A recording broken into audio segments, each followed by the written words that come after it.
Arthritis තියෙන කෙනෙක් විදිහට නොකර ඉන්න ඕන එක්සර්සයිසස් මොනවද කියලා අපි fatty liver, cholesterol, sugar, heart attack වගේ ප්‍රශ්න වර්ක්අවුට් කරන්න කලින් අනිවාර්යයෙන්ම හරියට වගේ වෝම් අප් එක කරන්න. ආතරයිටිස් එක්ක වර්ක්අවුට්. මුලින්ම කියන්න ඕනේ මම ડોක්ටර් කෙනෙක් නෙමෙයි මම මේ ගැන කතා කරන්නේ පර්සනල් ට්‍රේනර් කෙනෙක් විදිහට ඔයාලට දෙන ඇඩ්වයිස් එක විදිහට තමයි මම මේ කතා කරන්නේ. ඉතින් ආතරයිටිස් කියන ප්‍රශ්නේ මං ගාව දෙන ක්ලයන්ට්ලා වගේම ලංකාවෙත් බොහොම පිරිසකට දැන් තියෙනවා. වැඩි හරියම මේ ප්‍රශ්නේ තියෙන්නේ ෆීමේල් ක්‍රවුඩ් එකට ජෙන්ට්ස් ක්‍රවුඩ් එකට වඩා මේක වර්ල්ඩ් වයිඩ් උත් එහෙමයි. ෆීමේල් ක්‍රවුඩ් එකට ආතරයිටිස් හැදෙන ප්‍රශ්නය වැඩි. ඉතින් මේ ආතරයිටිස් හැදුනහම ඔයාලගේ ජොයින්ට් ගාව ඉදිමු ජොයින්ට් වල ස්ටිෆ්නස් ඒත් වගේම ජොයින්ට් වල පේයින් ඒ වගේම තමයි ඔයාලගේ ජොයින්ට් වල රේන්ජ් ඔෆ් මෝෂන් එක. ඒ කියන්නේ කලින් හොඳට අතපය දිගහැරිච්ච කෙනෙක් නම් සමහර වෙලාවට දැන් ඔයාගේ අර ජොයින්ට් වල තියෙන තද ගතියත් එක්ක මුළු රේන්ජ් ඔෆ් මෝෂන් එකම කලින් අත දිගහැරිච්ච ප්‍රමාණය දිගහැර ගන්න බෑ පේන් එකක් එක්ක පොඩි තද ගතියක් දැනෙනවා ඇති. ඔය වගේ ප්‍රශ්න ආතරයිටිස් තියෙන හැමෝටම තියෙනවා. හැබැයි ආතරයිටිස් තියෙනවා කියලා වර්ක්අවුට් නොකර ඉන්න ඒක හේතුවක් කරගන්න එපා. මොකද ඔයා මොන ලෙවල් එකක හිටියත් ඔයාලට ඇක්ටිව් ලයිෆ් ස්ටයිල් එකක් ගත කරන්න පුළුවන් ක්‍රම තියෙනවා. ආතරයිටිස් තියාගෙන හරි ඒකට ගැළපෙන ආකාරයට හරියට ඔයා ට්‍රේනින් එකක් කරනවා නම් ඔයාට ගොඩක් වාසි තියෙනවා ආතරයිටිස් තිබ්බට. මොනවාද ඒ වාසි කියලා ගත්තොත් පළවෙනිම දේ තමයි ඔයාලගේ ජොයින්ට් වල තියෙන මොබිලිටි එක වැඩි කරගන්න පුළුවන්. ජොයින්ට් වල තියෙන ස්ටිෆ්නස් ගතිය අඩු කරගන්න පුළුවන්. ඒ වගේම තමයි ඔයාලගේ මසල් වල ස්ට්‍රෙන්ත් එක වැඩි වීම නිසා ජොයින්ට් වලට එන ප්‍රෙෂර් එක අඩු කරගන්න පුළුවන්. ඒ වගේම තමයි ඔයා වර්ක්අවුට් දිගටම කරනකොට ඔයාගේ ඇඟේ බර අඩු වීම නිසා ඔයාගේ ජොයින්ට් වලට එන ප්‍රෙෂර් එක අඩු කරගන්න පුළුවන්. මේ වගේ ගොඩක් වාසි ඔයාලට වර්ක්අවුට් කරනකොට ලබා ගන්න පුළුවන්. හරි. අපි දැන් කතා කරමු ආතරයිටිස් තියෙන කෙනෙක් කරන්න ඕනේ මොන විදිහේ වර්ක්අවුට්ස්ද කියන එක. සහ නොකර ඉන්න ඕනේ මොන විදිහේ වර්ක්අවුට්ස්ද කියන එක. ආතරයිටිස් තියෙන කෙනෙක්ට මම රෙකමන්ඩ් කරන්නේ කරන්න ඕන හොඳම ස්පෝර්ට් එක ස්විමින් කියන එක. මොකද ස්විමින් වලදී ඔයාලගේ ජොයින්ට් වලට එන ප්‍රෙෂර් එක අඩුයි, ඔයාලගේ මසල්ස් වර්ක් වෙනවා, ඔයාගේ හાર્ට් එක වර්ක් වෙනවා, අදාළ කාර්ය හොඳට වෙනවා. ඒ වගේම තමයි බෝන් ටික ඔයාලගේ ජොයින්ට්ස් ටික ඔයාලගේ ආරක්ෂා වෙනවා.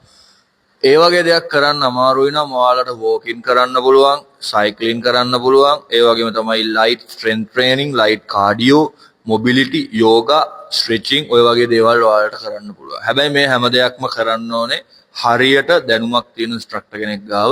එහෙම නැතුව යන්නම් ඔයාලේ නොදන්න කෙනෙක් ගාව මේ දේවල් කරන්න එපා. ඒකෙන් ඔයාලට ඉන්ජරිස් වෙන්න තියෙන ඉඩකඩ වැඩි. එතකොට ඔයා ආතරයිටිස් තියෙන කෙනෙක් විදිහට නොකර ඉන්න ඕන එක්සර්සයිසස් මොනවද කියලා අපි කතා කරමු.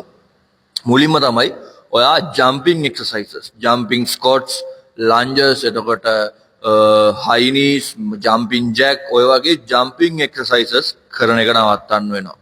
ඒ වගේම තමයි ඩීප් මෝෂන් තියෙන අර පේන්ෆුල් ඩීප් මෝෂන් එකකට යන එක්සර්සයිසස්, ඩීප් ස්කොට්, ඩීප් ලන්ජස්, එතකොට පුෂ් අප් ඩීප් පොසිෂන් එකට ගිහලා කරන පුෂ් අප්ස් ඔය වගේ දේවල් කරන එක වාට නවත්තන්න වෙනවා. ඒ වගේම තමයි හෙවි ලිෆ්ටිං බෑඩ් ෆෝම් එකෙන් කරන එකත් ඔයාට නවත්තන්න වෙනවා.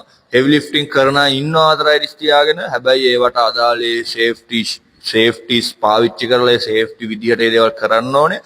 බෑඩ් පොස්චර් වල බෑඩ් ෆෝම් වල විගල් වෙන නීස් එක්ක හරියට ඒ දේවල් නොකර කරනකොට ඔයාට තවත් ඉන්ජරිස් වැඩි වෙනවා මිසක් අඩු වෙන්නේ නැහැ. හොඳම දේ හෙවි ලිෆ්ටිං අයින් කරලා ලයිට් ස්ට්‍රෙන්ත් ට්‍රේනින් කරන එක. ඉතින් මම දැන් ඔයාලට කරන්න ඕන මොනවද, නොකරන්න ඕන මොනවද, කරන්න ඕන මෝෂන් එක, කරන්න ඕන රේන්ජ් එක මොකක්ද කියන එක ගැන හොඳට පැහැදිලි කරා. ඉතින් ඔයා මේ දේවල් කරන්න කලින් දැනගන්න ඕන දෙයක් තමයි වර්ක්අවුට් කරන්න කලින් අනිවාර්යයෙන්ම හරියට ඔයාගේ වෝම් අප් එක කරන්න. ඒ වගේම තමයි ෆෝම් එක හරියට හදාගන්න. ඒ වගේම තමයි හොඳ ඉන්ස්ට්‍රක්ටර් කෙනෙක් ළඟ තියාගෙන ට්‍රේන් කරන්න. තනියෙන් හිතුමතේට YouTube වීඩියෝ බලලා ට්‍රේන් කරන්න එපා. හරි. දැන් ඔයාලට ආතරයිටිස් තිබ්බත් කොහොමද වර්ක්අවුට් කරන්න ඕනේ, මොනවාද කරන්න ඕනේ කියන එක ගැන සරල දැනුමක් හම්බෙන්නේ නැති ඔයාට නැගිටින්නවත් එපා කියලා ඉන්ස්ට්‍රක්ට් කරලා තියෙනවා නම් එහෙම අයටත් කරන්න වර්ක්අවුට් වීඩියෝස් මගේ උඩ වීඩියෝ වල ඇති. මම පුටුවක ඉඳගෙන සම්පූර්ණයෙන්ම කරන්න පුළුවන් වර්ක්අවුට් වීඩියෝ පවා උඩ දාලා තියෙනවා. ඉතින් ගිහිල්ලා try කරන්න ඒවා. නිකන් ඇක්ටිව් ලයිෆ් ස්ටයිල් එකක් ගත කරන එකට ඔයාගේ ආතරයිටිස් කියන ප්‍රශ්නේ හේතුවක් කරගෙන ඔයාගේ කම්මැලිකම ඉස්සරහට දාගෙන ඒක නවත්තගෙන නිකන් ඔහේ ඉන්න එපා. ඒ නිසා අනිවාර්යයෙන්ම පොඩ්ඩක් හරි දවසට පැය භාගයක්වත් පුටුවක ඉඳගෙන හෝ ඇක්ටිව් වෙන්න try කරන්න.